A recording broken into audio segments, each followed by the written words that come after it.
Good evening everyone. आज हम बात करने जा रहे हैं जेई मेन की डेट्स और उसमें जो लेटेस्ट अपडेट है उसके बारे में।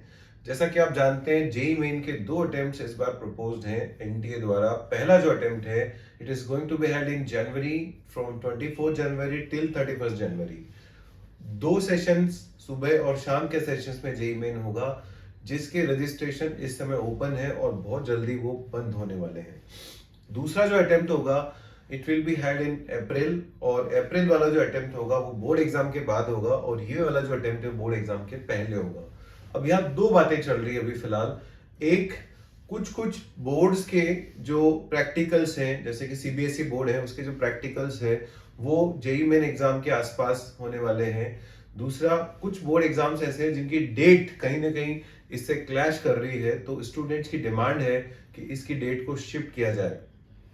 एनटीए को इनफैक्ट बॉम्बे हाई कोर्ट के अंदर पीआईएल लगाई गई है, लेकिन अब उस पर क्या फैसला आता है ये तो समय बताएगा। लेकिन फिलहाल ये तय है कि अगर यही शेड्यूल लेता है तो एग्जाम में हमारे को सिर्फ और सिर्फ 1 महीना बचा है।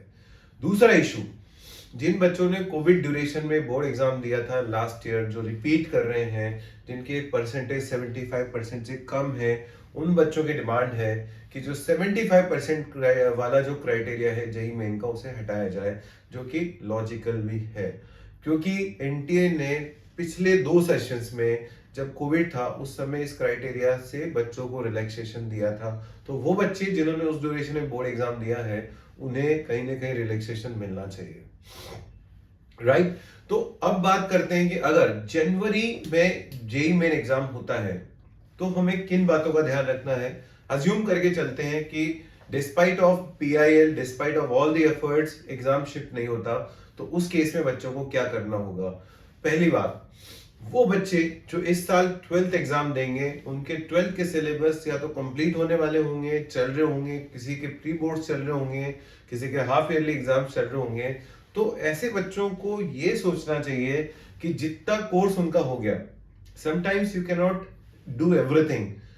अगर मान लीजिए आपको ऐसा लगता है कि टाइम कम है, मैनेज नहीं हो पा रहा, whatever you have done so far, जितना आपसे अभी हो चुका है उतनी की अच्छी से तैयारी करके यदि आप जेई मेन में 70 या 80% कोर्स एनसीईआरटी के हिसाब से भी अगर करके चले जाते हैं तो भी आपका बहुत अच्छा स्कोर हो सकता है।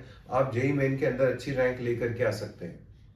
आप हो सकता है एडवांस के लिए क्वालिफाई हो जाए, हो सकता है जेई मेन में आपकी इतनी अच्छी परसेंटाइल आ जाए कि सेकंड वाले अटेम्प्ट के बराबर वो परसेंटाइल आ जाए। क्योंकि इंपॉर्टेंट चीज ये है कि आप एग्जाम में करते क्या और छोड़ते क्या है।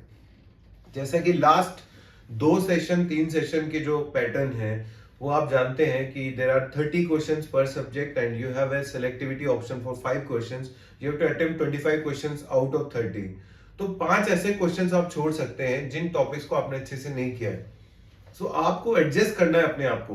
आप अगर 80% पेपर पे भी फोकस करेंगे तो भी आप अच्छी परसेंटाइल ला सकते हैं। ये उन बच्चों के लिए जिनके 12th के कोर्स अभी अभी खत्म हुए हैं, दौड़ते भागते कोर्सेज खत्म हो रहे हैं, उनको ऐसा लग रहा है कि हमें भी प्रैक्टिकल्स भी करने हैं, प्री बोर्ड्स भी देने हैं, फिर बोर्ड एग्जाम भी देना है, उस समय इंग्लिश भी होगा, फिजिकल एजुकेशन, कंप्यूटर, इन सब चीजों का लोड उनके दिमाग पे होगा। तो ऐसे बच्चों को रिलैक्स होकर फर्स्ट अटेम्प्ट देना है। First attempt should be like a trial but with a relax mind and 80% completion of syllabus. जिनका 100% हो जाता है बहुत अच्छी बात है, बट अगर 80-70% से भी आप अटेम्प्ट करेंगे तो आपके अच्छे स्कोर आने के चांसेस रहेंगे। आपका जो अगला अटेम्प्ट होगा, जैसा कि आज जारी हुई है सीबीएसई की डेट्स जारी हुई है। सीबीएसई एग्जाम होने वाला है 15 फेब से स्टार्ट और ये कंप्लीट होगा 5 अप्रैल को। इन एग्जाम्स के बीच में अच्छी अच्छी ड्यूरेशंस मिलेगी आपको। दो पेपर्स के बीच में बहुत सारा गैप, उस गैप का आप इस्तेमाल कर सकते हो। आप मैथ्स, केमिस्ट्री और फिजिक्स को, जब मैथ्स, फिजिक्स, केमिस्ट्री का पेपर हो उस समय आप बोर्ड की तैयारी के साथ साथ कुछ पेपर्स जेई मेन के लास्ट ईयर के अटेम्प्ट कर सकते हैं, जो आपको एनटीए की वेबसाइट पे मिल जाएंगे। यदि आप किसी कोचिंग से अफिलिएटेड हो, आपने कहीं से कोचिंग लिए, तो आपके कोचिंग इंस्टीट्यूट आपको डेफिनेटली कुछ प्रैक्टिस पेपर प्रोवाइड करेंगे।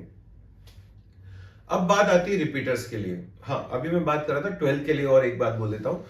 अब आपका एग्जाम खत्म हो गया, मान लीजिए 5 अप्रैल को आपका एग्जाम खत्म होने वाला है, जो कि नेक्स्ट वाली डेट्स के साथ, नेक्स्ट वाली जेई मेन की डेट के साथ ओवरलैप करने वाला है, बिकॉज प्रपोज डेट जो है वो अप्रैल के फर्स्ट वीक से स्टार्ट होती है।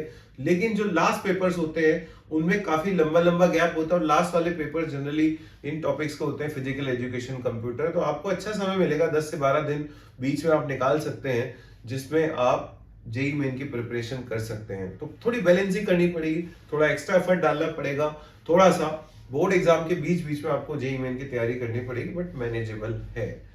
रिपीटर वाले बच्चे, जिन बच्चों ने जुलाई अगस्त में जेई एडवांस या जेई मेन की तैयारी शुरू की है, उनका 50 या 60% कोर्स होगा जनवरी के अटेम्प्ट तक, हो सकता है किसी का 70% हो जाए। तो ऐसे बच्चों को क्या करना चाहिए, जितना कोर्स उनका कंप्लीट हो गया, जितना उन्होंने पढ़ लिया उतना तो अच्छे से फोकस करिए, बट जो रिमेनिंग कोर्स है, जो टॉपिक्स उन्होंने नहीं पढ़े, एटलीस्ट लास्ट ईयर जो जेई मेन में उन टॉपिक्स के क्वेश्चन आए थे उनको जरूर सॉल्व करें। फॉर एग्जाम्पल, मान लीजिए आपका सेमीकंडक्टर नहीं हो रहा, मान लीजिए सेमीकंडक्टर 24 जनवरी से पहले आपके कोचिंग में जहां भी आप तैयारी कर रहे हैं आपसे कंप्लीट नहीं हो पा रहा, तो एटलीस्ट लास्ट 2-3 सेशन में जो सेमीकंडक्टर के क्वेश्चंस आए थे आप उनको जरूर से करें, थोड़ा सा टाइम निकाल के करें, एफर्ट लगा के करें।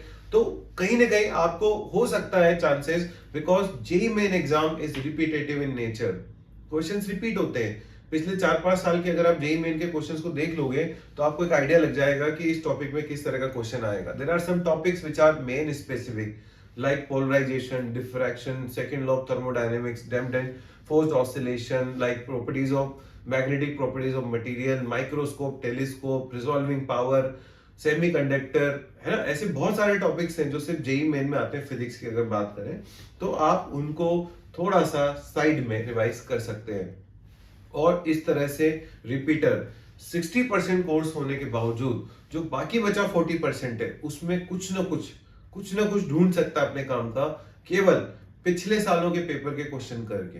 तो थोड़ा सा बच्चों एडजस्टमेंट करना पड़ेगा। लाइफ में कई बार ऐसी चीजें होती है जहां पर कुछ चीजें हमारे बस में नहीं होती, लेकिन we have to adjust our sails if wind is against us. हम लोग हर समय कंफर्ट जोन में नहीं रह सकते। तो मेरा ये मानना है कि इस बात पे ज्यादा ध्यान ना देते हुए कि मेन शिफ्ट होगा नहीं होगा, इस बात पे ध्यान ना दें, अपने काम पे ध्यान दें, अंदर से कॉन्फिडेंस लाए कि भाई मैं अगर 60% कोर्स भी कर लिया, 70 भी कर लिया, मैंने अच्छे से किया है। अगर आपने 70% पेपर भी ठीक से अटेम्प्ट कर लिया तो आपकी बहुत अच्छी परसेंटाइल आ सकती है। आप लास्ट ईयर के डेटा चेक करके देख सकते हैं। तो बस यही वीडियो लेकर के मैं इस नए साल में आपके सामने आया हूं। बहुत दिनों बाद एक वीडियो बनाया है। हर साल कुछ ना कुछ नई चीजें लेकर के आता है, उसमें पॉजिटिव भी होता है, नेगेटिव भी होता है। तो let's enjoy the positives and let's forget the negatives. जो नेगेटिव आपके साथ पिछले साल में हुए, हर आदमी के साथ होते हैं, उन्हें भूलना है, और जो पॉजिटिव है उनको एंजॉय करना है, याद करना है, और नए साल में आप ढेरों सफलताएं अर्जित करें, बहुत सारी आप सक्सेस लेकर के आए, बहुत अच्छा करें सोसाइटी के लिए, फैमिली के लिए, खुद के लिए, दोस्तों के लिए, और खूब आगे बढ़े। Best of luck to all of you, a very happy new year.